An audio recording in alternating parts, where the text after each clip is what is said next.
आखाती देशात सुरू असलेल्या युद्धाचा फटका पिंपरी चिंचवडमधील उद्योगधंद्यावर झाला. त्याचप्रमाणे हॉटेल व्यवसायावर देखील झाला. मात्र आता लगन सराई जी आहे ती या ठिकाणी सुरू होत आहे. त्यामुळे नक्की या लग्न सराईमध्ये या केटरिंगचा व्यवसाय असेल, त्याचप्रमाणे कार्यालय असेल, यांना काय नक्की फटका बसला आहे किंवा काय हा फटका यांनी या ठिकाणी बसू दिला नाही, याच संदर्भात बोलण्यासाठी आपल्यासोबत नीरज चौरसिया आहेत, जे केटरर्स आहेत आणि काही मंगल कार्यालय जे आहेत ते या ठिकाणी चालवत आहेत. सर, काय सांगाल? आखाती देशात मोठ्या प्रमाणात युद्ध सुरू आहे. आपल्या केटरिंग व्यवसायाला याचा किती फटका बसलेला आहे आणि कशा प्रकारचा हा फटका जो आहे तो जाणवतो आता?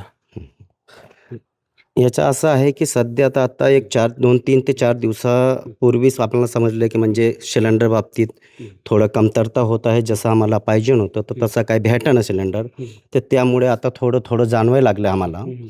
तरी आम्ही पूर्ण प्रयत्न करणार की जसं समजा पुढची बुकिंग असतील कोणाची, तर ते बुकिंग कॅन्सल न व्हावा किंवा कुणाला अडचण न व्हावा, याच्यासाठी आम्ही गॅस भट्ट्या असावं, लाकडाचे भट्टे असो, इलेक्ट्रिक भट्टे असो, फक्त एक हे आपण पूर्ण तयारी केलेली आहेत.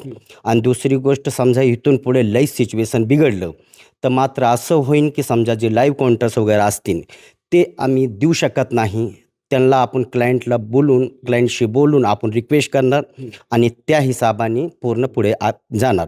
आणि जर समजा 4, 5, 6, 8 दिवसानंतर अजून काय सिच्युएशन वाढलं तर ते सिच्युएशननुसार आम्ही पूर्ण पुढे पाहू.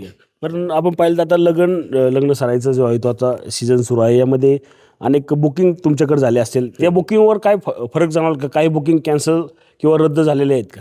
नाही, सध्या तर अजून काही रद्द झाले नाही. परंतु क्लायंटचे फोन येतात की आमची लग्न आहे, आता समजा 21 तारीख म्हणा, 20 तारीख म्हणा, तर असं काय होणार आहे का? तर क्लायंटला मी सांगितलेलं आहे, तर अजून काय घाबरू नका. अजून सध्या त्याची सिच्युएशन नाही आहे. जसं ठरल्याप्रमाणे अजून काम होणार आणि लईच काय झालं तर देश सगळे लवकर होणार, ते आमच्यावर काम होणार.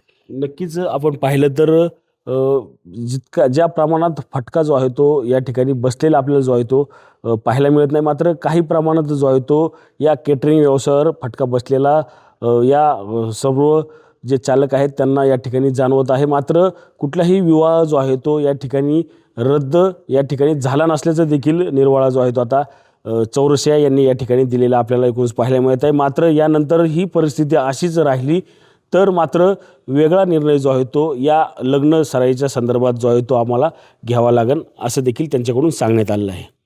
कॅमेरामन विशाल शिंदेसह मी रणजित जाधव, TV9 मराठी, पिंपरी चिंचवड.